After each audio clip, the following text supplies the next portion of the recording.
नमस्कार साथियों, आज की क्लास का हमारा पहला प्रश्न है। एक दाएं कोण वाले त्रिभुज जिसकी ऊंचाई 12 सेंटीमीटर है और 15 सेंटीमीटर हाइपोटेन्यूज है, उसका क्षेत्रफल ज्ञात करें। तो साथियों, हमें क्या है, एक त्रिभुज दे रखा है जिसकी ऊंचाई कितनी है 12 सेंटीमीटर और उसका जो तिरछी ऊंचाई या कर्ण है वो क्या है 15 सेंटीमीटर है। जब हम क्षेत्रफल ज्ञात करते हैं त्रिभुज का, तो त्रिभुज का फॉर्मूला है 1/2 गुणा आधार गुणा ऊंचाई। अर्थात हमें कर्ण और लंब दे रखा है, परंतु हमें क्या ज्ञात करना है, आधार ज्ञात करना है। तो एक समकोण त्रिभुज जिसमें कर्ण ज्ञात या आधार, कर्ण का फॉर्मूला क्या है, आधार स्क्वायर प्लस में लंब स्क्वायर, और वहीं हमें आधार स्क्वायर का मान ज्ञात करना है, तो कर्ण स्क्वायर माइनस लंब स्क्वायर का मान हल करना है। तो आधार स्क्वायर कर्ण स्क्वायर का मान हो गया 15 की स्क्वायर अर्थात 225 माइनस 12 की स्क्वायर 144। जब 225 में से 144 घटाते हैं तो 81 बचता है। ये है ए स्क्वायर का मान। जब ए का मान निकालते हैं तो इसका रूट कर देते हैं, तो हमारे पास मान आ जाता है 9 सेंटीमीटर। अब हम अपने पास आधार आ गया 9 सेंटीमीटर और ऊंचाई कितनी है 12। तो हम इस फॉर्मूले से क्या कर सकते हैं, क्षेत्रफल निकाल सकते हैं। क्षेत्रफल का फॉर्मूला 1/2, आधार अपने पास है 9 और ऊंचाई कितनी है 12। 2 से काटा 6, 9 छिके 54 सेंटीमीटर स्क्वायर, जो कि बी हमारा सही आंसर है। इस प्रकार हम क्वेश्चन को हल कर सकते हैं। अगला हमारा प्रश्न है साथियों,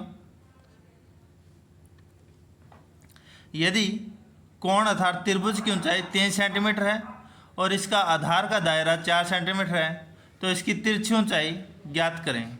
एक समकोण त्रिभुज जिसकी ऊंचाई दे रखी है 3 सेंटीमीटर और आधार दे रखा है 4 सेंटीमीटर। क्या निकालना है, कर्ण। तो कर्ण स्क्वायर का मान है आधार स्क्वायर प्लस में लंब स्क्वायर, इसका फॉर्मूला है। आधार का स्क्वायर अर्थात 4 का वर्ग प्लस में 3 का वर्ग, 4 चौके 16 प्लस में 3 3 9 अर्थात 25। ये आ गया कर्ण स्क्वायर का मान। कर्ण का मान निकालना है तो 25 का वर्गमूल कर देते हैं तो कितना आ जाएगा 5 21 की होगी सेंटीमीटर। तो डी हमारा सही आंसर हो जाएगा। इस प्रकार हम ऐसे क्वेश्चन को सॉल्व कर सकते हैं। चलिए बढ़ते हैं हमारे अगले प्रश्न की तरफ। अगला हमारा प्रश्न है, राजा ने हिंदी, अंग्रेजी, गणित, विज्ञान और सामाजिक में क्रमशः 82, 64, 76, 90 और 58 अंक प्राप्त किए। उनके औसत अंक का पता लगाएं। तो साथियों, विषय कितने हमारे पास 5 विषय हैं। 5 विषयों में उसने 82, 64, 76 और 90 और 58 अंक अर्थात प्रत्येक 100 में से। तो यहाँ 100 का हमें कुछ नहीं करना है, हमें क्या करना है, सभी अंक का उनका योग करना है। तो साथियों 8 6 14, 14 और 4 18, 18 और 2 20, बच गए कितने 2, 5 और 2 7, 7 और 9 16, 16 और 7 23, 23 से 6 29, 29 और 8 37, 370 हमारे पास क्या आ गया, अंकों का योग आ गया। टोटल सब्जेक्ट कितने हैं, 5 सब्जेक्ट हैं। तो हम 370 में 5 का भाग देते हैं, 7 5 35, बच गया कितना 2, 5 चौके 20, तो 74 क्या आ गया, इसका औसत अंक आ गया। तो सी हमारा सही आंसर आ जाएगा।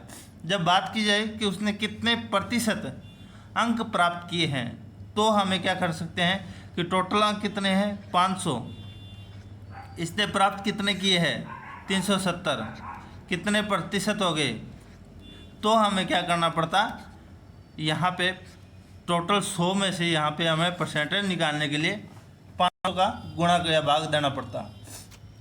चलिए बढ़ते हैं हमारे अगले प्रश्न की तरफ। अगला हमारा प्रश्न है, 4 के पहले 6 गुणकों का औसत बताएं। तो 4 के पहले 6 गुणक क्या हैं, 4 8 12 16 20 और 24। तो सबसे पहले हम क्या कर लेते हैं कि गुणकों का योग अर्थात SN, इसका फॉर्मूला क्या है? फॉर्मूला है n/2 a प्लस में l। यहाँ पे n है, टोटल कितने पद है? टोटल कितने पद है? 6/2 a पहला पद कितना है? 4, l अंतिम पद कितना है? 24। टोटल 24 है 4 28, 6/2 गुणा में 28, 14 छिक्की 84। यह आ गया 4 के पहले 6 गुणों का योग। हमें क्या निकालना है? औसत। संख्या कितनी है? 6, तो 14 छिक्की 84, तो 14 हमारे पास क्या आ गया? इसका औसत आ गया। इस प्रकार हम प्रश्न को हल कर सकते हैं। n पदों तक का योग का फॉर्मूला क्या है? n/2 a प्लस में l, जहाँ पे n है पदों की संख्या, a है पहला पद और l है अंतिम पद। अगला और आज की सीरीज का हमारा अंतिम प्रश्न है,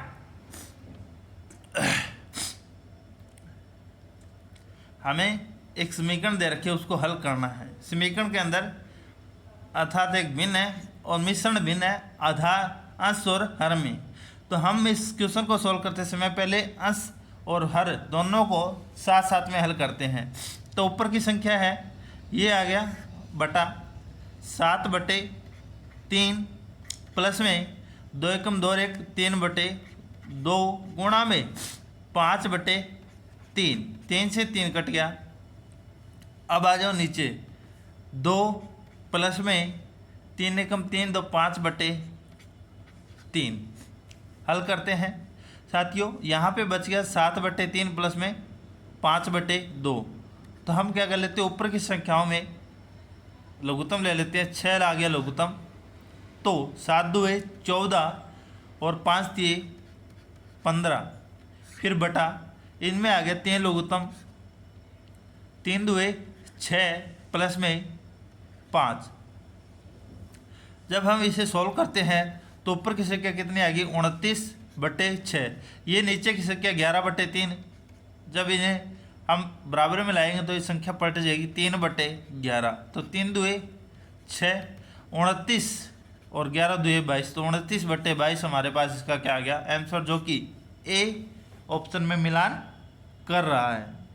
तो साथियों, आज में हमने महत्वपूर्ण क्लास में 5 इंपॉर्टेंट क्वेश्चनों को सॉल्व किया जो कि भर्ती प्रतियोगिता परीक्षा में पूछे जा चुके हैं। तो अगर आपको मेरी वीडियो पसंद आए तो मेरी वीडियो को लाइक और शेयर ज़रूर करें और मेरे यूट्यूब चैनल IT एक्सपर्ट को सब्सक्राइब करना ना भूलें। आज के लिए इतना ही साथियों, धन्यवाद।